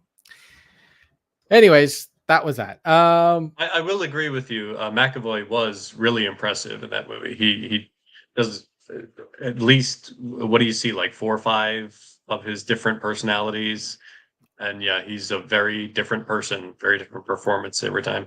Yeah, 4 or 5 consistently, and then a few others kind of slip in with a line or two once in a while. But yeah, he just kind of goes through them like seamlessly, like, you know. And yeah, it's really well acted on his end. If he got some sort of a nomination or something like that, I could easily see why. But you know, the type of movies that Shyamalan makes just doesn't really get Oscar buzz very often. You know, maybe Silence of the Lambs might be the exception. So I did watch some other films, but we're kind of running out of time, even though they are timely releases. I saw the new Alien. I saw Beetlejuice. Oh, okay. I missed my chance to go see that. Beetlejuice. Yeah, the playtimes, they're either late at night or they get rid of the original English version and they just have the dubbed version. So yeah, well, it is on the Jellyfin server if you want to watch it. Yeah, I will say, based on your reaction there, I don't know why you put it on the server. I want to watch it. Was that how? Oh, that's how you watched it. Okay. Yeah. So I threw it on there so I could watch it. Okay. Yeah, and silly me. I thought you went to the theater. No, and I'm glad I didn't, because it's not. It's one of those movies that just does the same thing as the first movie, and even if it doesn't make sense why some things are in there, they're in there. The new character that they introduce is his ex-wife. Okay, no, just leave it. Well, I'll right. see it on my own. Don't tell me. All right. I can't. If you like this movie, I will be surprised. I will be shocked. I'm not saying I'm gonna like it, but I am curious to watch it. All right. And then the new Alien film. They don't make Alien films for our generation anymore. Alien films are for, what is it, Gen Z and Gen A and all that. That's who these movies are for. For us, we're just left in the dark. Like when you watch the original Aliens, you feel for the characters because they're working on these for this company that's kind of downtrodden them. They're kind of forced to go do an extra job that they don't really want to do, and they'll make extra money, and they're all sitting around the table complaining about pay and all that stuff. And that is, I feel for those characters. I get into them. This movie, oh, look at this. See, Sauce liked it. So see, Sauce is a young guy. He likes this movie. What do they do? They sit around on their TikToks and stuff? Pretty much. Well, it's like they so it's kind of like the company this time doesn't give them a chance. They have no hope or anything like that. They have no hope there's no future or anything because the company gives them a goal. Like, here, if you make this much or you work this many hours, you'll be able to get off of this planet that you're on, and you'll be able to improve your life and move on to the thing. But then the company decides at the last minute that they're going to change and make it a higher number. Actually, you have to work this many hours to get to your thing. So it's like the generation trying to buy a house, right? Oh, the prices are going to be this much, and then they go buy a house. Actually, the prices are now this high. Like you could tell that this is movie for the younger generation. And I don't know. I didn't care about any of the characters. I just wanted them to get to the aliens. It took them forever to finally get there. I will say towards the end, like there's about a 15-minute window there towards the end that was good. Like I liked what they did in that little 15 minutes. Get a new kind of monster and stuff like that. That stuff was pretty good. But then the ending happens and it just lost me once again. Is this you're talking about the Romulus, right? Yeah. Alien is this in Romulus any way connected to the previous Alien movies, or is it just another new group and another xenomorph? Yeah, it's the type of Alien movie that you could watch and not have to watch any of the previous films. The only thing I don't remember anything about Covenant. I saw that. No, you don't. You don't have to. There is one character. Am I allowed? Sauce, am I allowed to tell him the one character that's from the first movie that's in this? Because it's from the original movie. It's really bad. It's just really bad. It's one of those. What character can be from original Alien? Like, while Aliens was about motherhood, this one is about fatherhood. Yeah, I guess. I don't know. I kind of see what you're saying there, but I don't know. It wasn't suspenseful. There was nothing. Like, I just didn't care about any of those kids. They were stupid. I don't like stupid people in movies. They didn't have to go and do the thing that they went and did. Like, it just dumb. Like, the original crew in that film, they were stuck. The company just kind of screwed them. They woke them up out of the sleep and they said, you got to go do this thing. And they're like, I don't want to do this thing. Well, like, there's nothing they could do about it. All they could do is sit at the table and bitch about how much money they were going to make. That was it. Whereas this movie is just kids being stupid. I understand that they felt like as if they were stuck in this situation, but there were other options that they could have done. I know they were kind of stuck too. They were kind of stuck. That's my problem. They were only kind of stuck. They weren't stuck.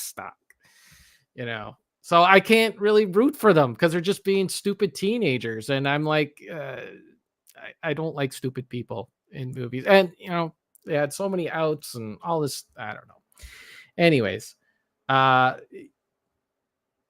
so there is a character from the first film that is deep faked in this movie. Ew. And it is not good. It's not, I don't even understand why they did it. I really don't. I'm like, they could have just like got anyone else. Is this film like chronologically? Where does this film lie? Is it, hundreds of years later? No, Is it? It takes place between Alien and Aliens, right? Okay. So basically, this was the other part of the movie that kind of pissed me off too. This happens right at the beginning, so this isn't a spoiler, but it pissed me off. So the alien at the end of the first movie that she blasts off into space and then she goes and takes off, right? So during this movie, she is frozen. She's still in cryogenics in that thing, and she's lost in space, right? The alien, the xenomorph, somehow is not killed. Is not dead. Of course, yeah, okay. He somehow puts himself into the space cocoon, and he's in the space cocoon.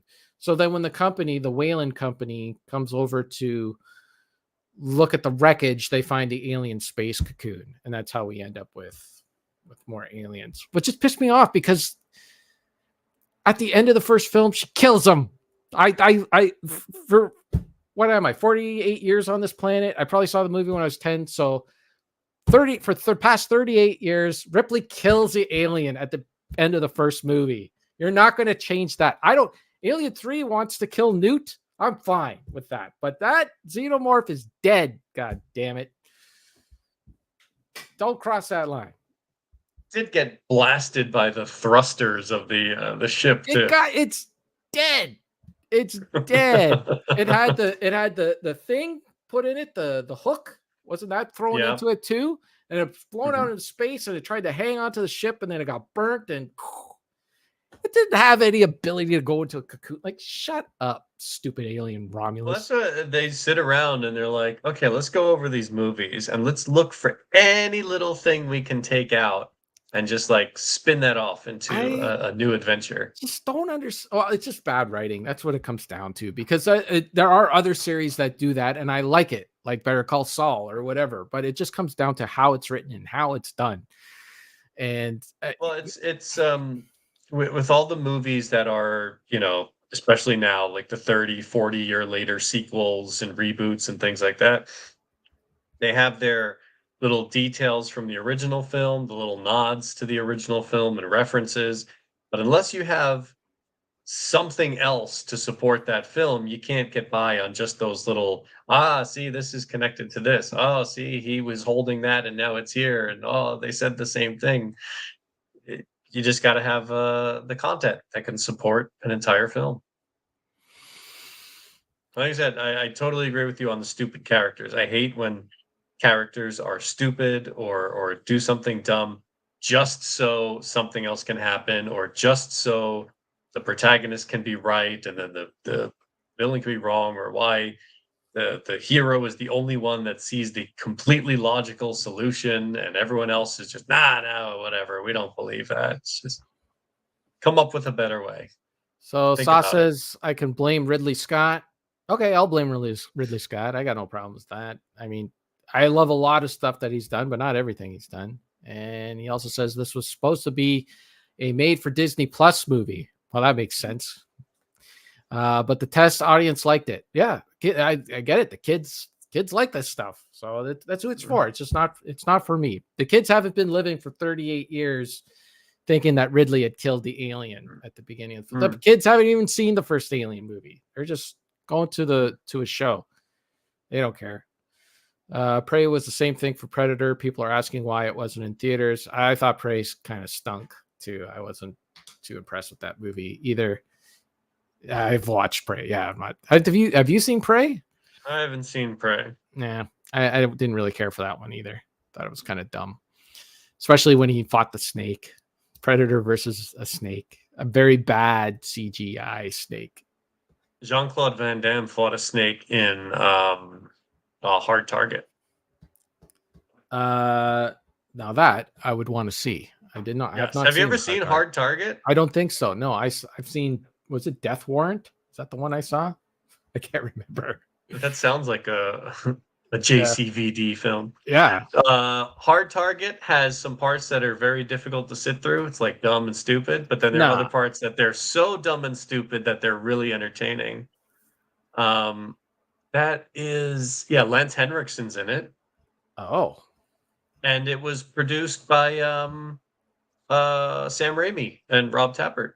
Oh, really? So even what's his face, his brother, other Raimi, Ted Raimi. He has a little cameo in it. Head Raimi? Ted Raimi. Ted Raimi. Sam Raimi. Yeah, Death Warrant. That's the one I saw. What did you say? Hard Target.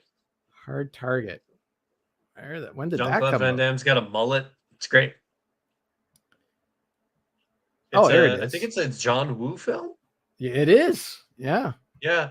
1993. You got to suffer through a few parts, but then there's some cheese, some tasty cheese in there. All right, I'm writing it down. You watch it, I'll rewatch it just so we can talk about it in depth. It will be on a Jellyfin server coming to you. Oh, I got that on Blu-ray. Okay, well, the Blu-ray might be a little better quality than my Jellyfin server.